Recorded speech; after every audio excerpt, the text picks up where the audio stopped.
Cerita ini kejadian di akhir dekade 90-an, sekitar tahun 1999 atau 2000-an lah.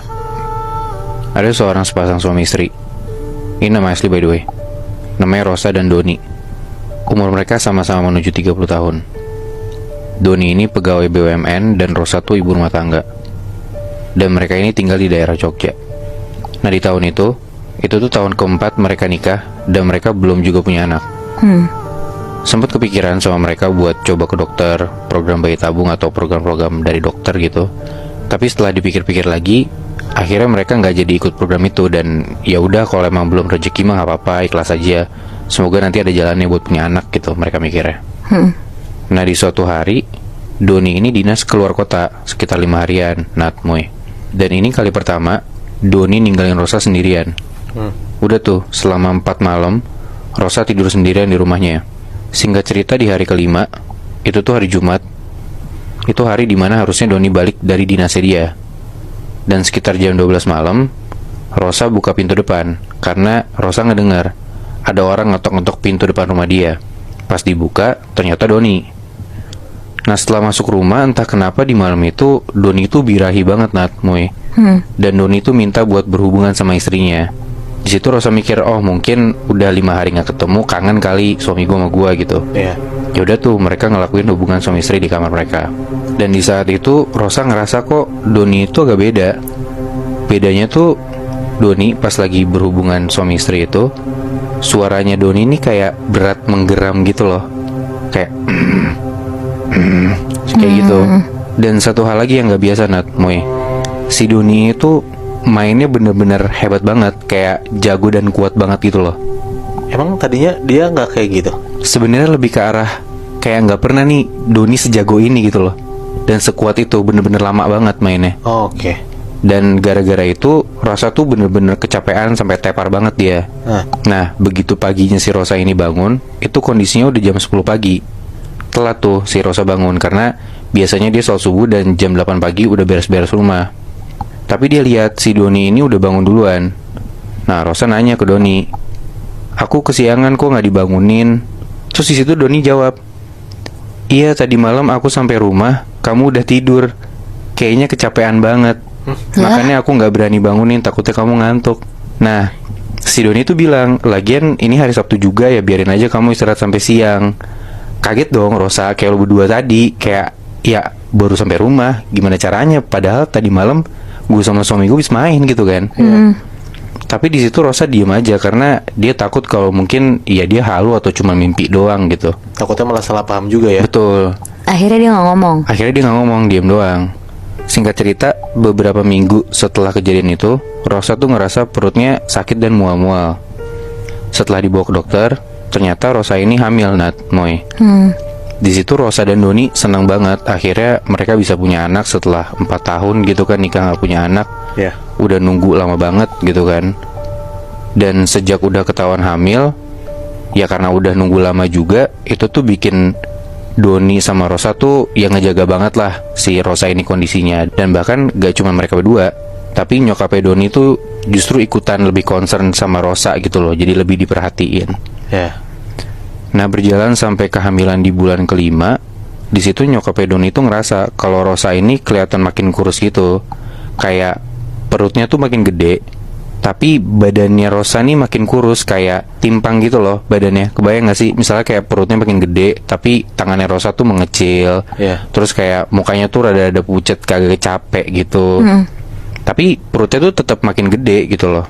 Bahkan di usia kehamilan yang 5 bulan, yang sebenarnya perutnya harusnya nggak gede-gede banget, kelihatannya perutnya Rosa nih kayak hamil tua gitu loh. Perutnya gede banget. Nah gara-gara kayak gitu, nyokapnya Doni tuh ya makin concern. Padahal vitamin dari dokter tuh udah diminum rutin. Rosa juga gak banyak aktivitas yang bikin capek, makannya juga teratur gitu loh. Akhirnya nyokapnya Doni ini adalah buat minta ke ustadznya dia, buat dikasih air sama ustadznya ini buat kesehatan Rosa dan bayinya gitulah. Nah nyokapnya Doni ini mikir ya buat jaga-jaga aja, nggak ada yang macem-macem gimana-gimana gitu loh. Dikasih lah tuh air yang udah didoain sama ustadznya nyokapnya Doni ini. Terus nyokapnya Doni nyuruh Doni buat ngasih ke istrinya.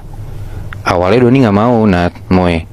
Tapi nyokapnya ini maksa, kayak udah nurut aja lah, biar sehat istrinya. Gak ada salahnya juga buat jaga-jaga doang gitu. Akhirnya dilakuin lah tuh.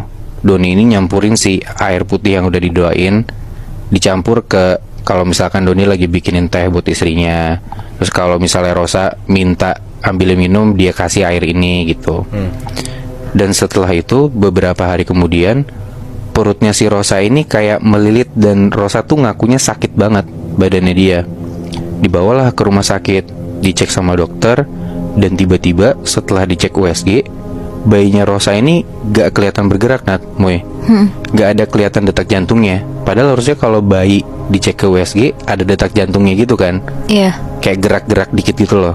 Apalagi dia udah 5 bulan kan, Bi? Betul, harusnya udah kelihatan kan. Dicek lagi ke rumah sakit lain pun begitu juga.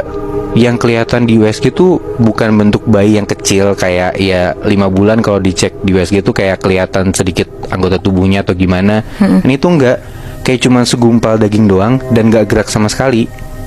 Aneh juga kan, kenapa bisa kayak gitu loh. Setelah dicoba ke medis pun gak bisa, kemana-mana pun gak bisa.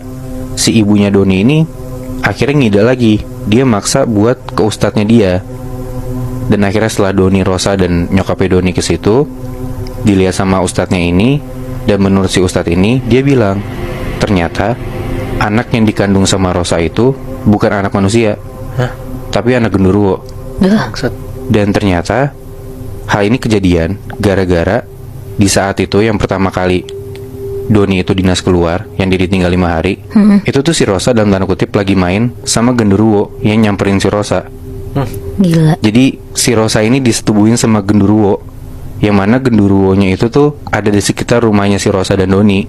Dan ketika Doni ini nggak ada di rumah, si genderuwo ini masuk ke dalam rumahnya Rosa dan Doni, dan kayak seakan-akan kelihatan seperti Doni gitu loh. Jadi ya yang mereka lihat di USG itu sebelumnya itu bukan bayi manusia, tapi bayi genderuwo, Dan janin yang di dalam kandungannya Rosa ini mati gara-gara air yang udah didoain sama si ustadz ini. Setelah itu singkat cerita akhirnya mereka ke dokter. Kandungan yang udah jadi daging ini dikeluarin, dan ya yang keluar hanya daging-daging dan darah-darah yang menggumpal aja gitu loh. Jujur kasihan banget sih. Tapi di situ Doni pun ya ikhlas gitu sama apa yang udah terjadi sama istrinya. Anjing, berarti kasarannya kayak si Rosa tuh emang diincer sama genderuwo ini buat disetubuhin gitu ya? Iya betul. Sampai hamil gitu masalahnya. Dan bahkan yang dia kandung bukan anak si Doni, ya anak genderuwo itu gitu loh. Berarti Bi, kalau misalkan dia nggak minum air itu bakal lahir gitu anaknya? Betul, bisa dibilang gitu. Anjing, kayak gimana ngelahirin bayi genderuwo ya? Serem juga kan. Cuman ya hitungannya malah jadi ya untung juga kan, maksudnya bayinya meninggal gitu loh. Iya bener. Emang cukup desperate sih. Lo udah lama nikah tapi nggak punya anak. Tapi ya mungkin wajar sih beberapa orang memilih untuk pergi ke dukun biar mereka bisa punya anak.